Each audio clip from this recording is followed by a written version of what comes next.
Yiba, you've just graduated from Take the Leap, and in it you spoke about being nudged into writing a book. Tell us about how that happened through Take the Leap. Tell us about this book that's been inside you and why now is the right time.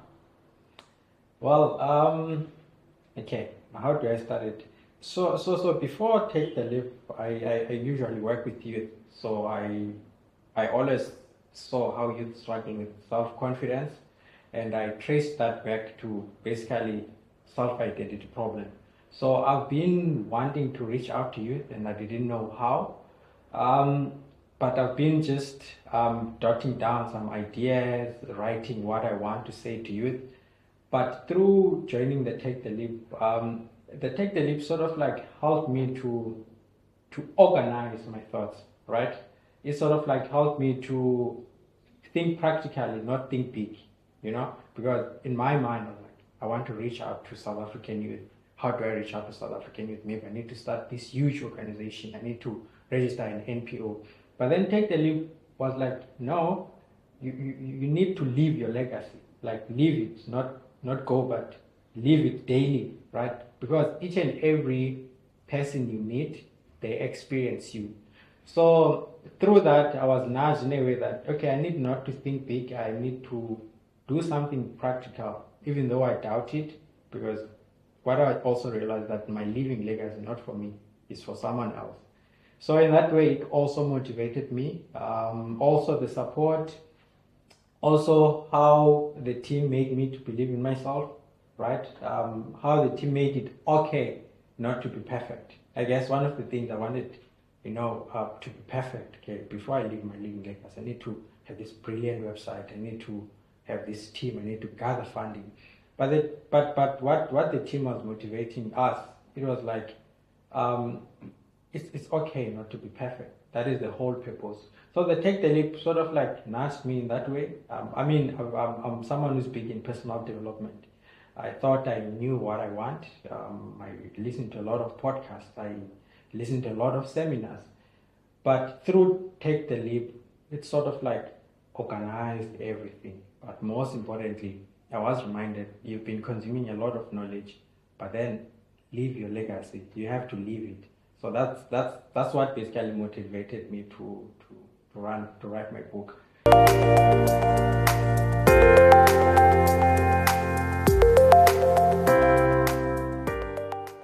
So you talk about your book, and I've read it, and it's brilliant. And the book is called "You Are Nature's Greatest Miracle." Yes. Tell us about what it is. Tell us that inside story. What is it about? Okay. Now, maybe to understand, to understand this, let me give you my background story first. My story, I at a young age, around 20s, I lost my father. He was murdered. My mother was arrested for that. I had to lead a family, right? As young as I was, I had to be at the head of the family. I need to parent my siblings. But to me, that was not that difficult to do, to be honest. And a lot of people used to be surprised, how are you doing it, Yiba? And I couldn't explain it, because to me, it felt like it came naturally. But then I work in youth development space. I also encountered other youth who experience a lot of difficult things in their life. And I saw how those difficult things are dragging them in terms of progressing in their lives. And what I've realized is that they've used the bad things that happened to them, or the bad things that their parents have done to them, to sort of like develop a self-concept, meaning a sense of who they are. And that is sort of like limiting them in their life.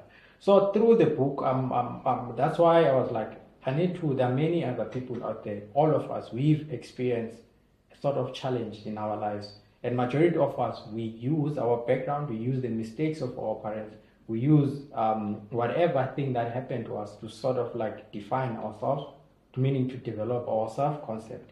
And that limits us in life, especially in South Africa, especially black youth, because I deal with them, because they come from townships, they come from shacks.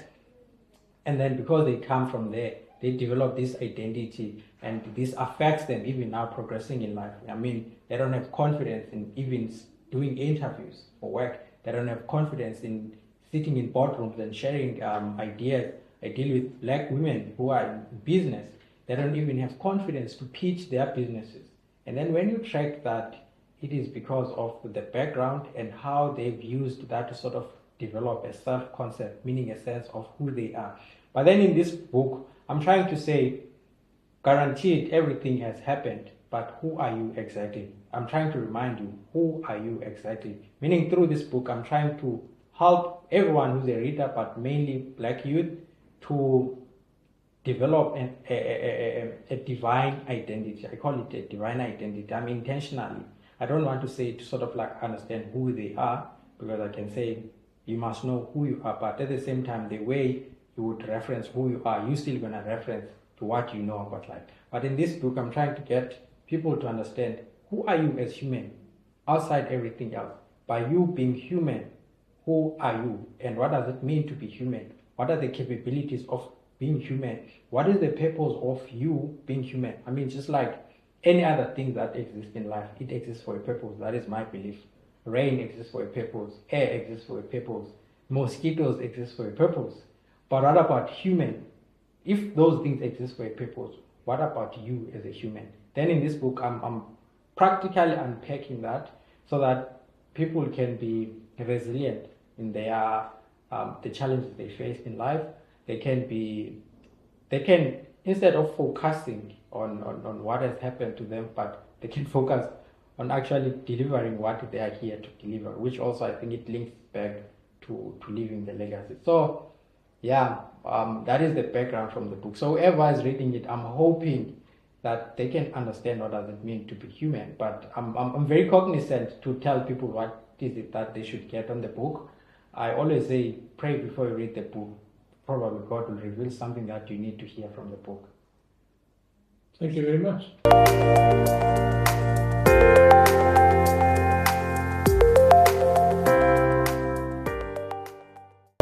Okay, but lastly, you've written a book.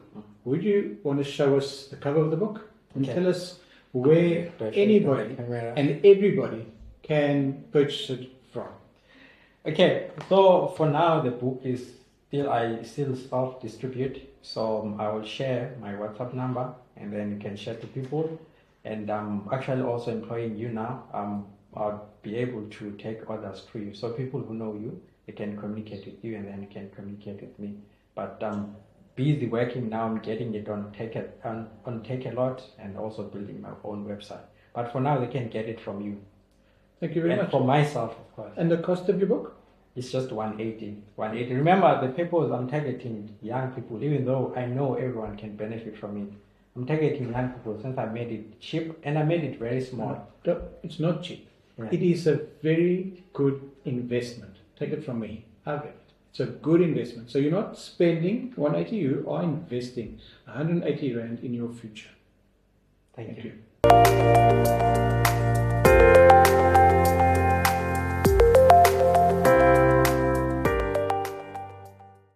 Read his book and you'll see. He knows, really. There is that thing. So you went through Take the Leap and it made a huge difference to you. Would you recommend Take the Leap to the young people of South Africa? And just briefly, how would they be able to unlock their potential through it? I think your question is very limiting, Terence. If you are saying I should recommend it to young people, I'd recommend it to everyone. Just like I said, when I joined Take the Leap, I thought I joined Take the Leap to be trained as a mentor. You must remember that. I didn't join it to discover my purpose. I thought I've got it. But then through Take the Leap, I discovered myself. I discovered what am I about and I discovered my living legacy. So I'd say firstly, I'd recommend it even to top leaders, right? Through Take the Leap, you'll be able to develop your leadership philosophy, which we call a living legacy. Because it doesn't matter if you lead people, you need to know yourself, you need to know the directions that you're taking, which something normally is lacking now, which is why people are getting tired, because they don't know where they are taking people. So even if you've been in the industry and you have experience, you've done a lot of things, I'd say if you don't believe what I'm saying, try it. I've challenged leaders there. So I'm saying it's not only for young people. Through Take the Leap, you'll be able to understand yourself, what you are about, and most importantly, to communicate to those that you are leading so that they can follow your vision. And of course, to South African, since your question was based on South African young people, definitely, we need to take the lead to South African young people. You know why? Because currently the main programs that South Africa is focusing on is on employment, right? Is finding employment for young people, teaching business, right? But I can say that is all useless if people don't have a purpose for their life. We've seen it. Young people get a job, they become careless, they drink, they don't care about their job, they don't come to work, they waste the opportunity. Why? Because there's no sense of purpose. The young people are doing a lot of things. Even you can link it to crime, Yes. It's a very, we need, I always say, if we can, I think maybe I'm exaggerating it. We need a program that is intentionally helping South Africans to discover, to have a sense of identity and to have a purpose. We don't from youth upwards. We that is why everything is happening. We don't have a direction. We don't have a sense of purpose, and we're chasing everything else that we think is going to help us. I mean, I work with young people. Just by engaging, I've seen how by helping young people believe in themselves, what miracles that comes there. I've seen them. I've had young people coming to you saying, "Thank you, Yiba." I'm like, what have I done? My colleague Andy was saying the same thing. One of the young person come to him like, "Thank you, Andy." Andy like, "What have I done?" You know what we usually done? Just believing in them. And then they believe in themselves. Now imagine if we can have an intentional program that take the leap, helping them to know who they are, their purpose, and to build the confidence. Then everything else, every other opportunity, you will see. So I do recommend it from school, even if people are not in school, because I think we do have a sense of purpose problem in South Africa. So I'd recommend it. In fact, it's in par with any other education that we can come up with. So I'd recommend it. It's a very important investment. Thank you, Yiba. Yiba for president. Thank you. I received that. I received it. And I'm being serious. That's the kind of wisdom that's needed in the leadership in our country. Thank you for that. Thank you very much, Terence. Thank you.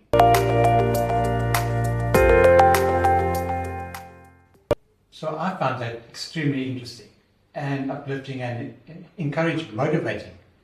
And I'm an African youth. How did you find it? Two young men who actually thought they had it, who discovered something so much more out of Take the Leap. I wonder who else can find this.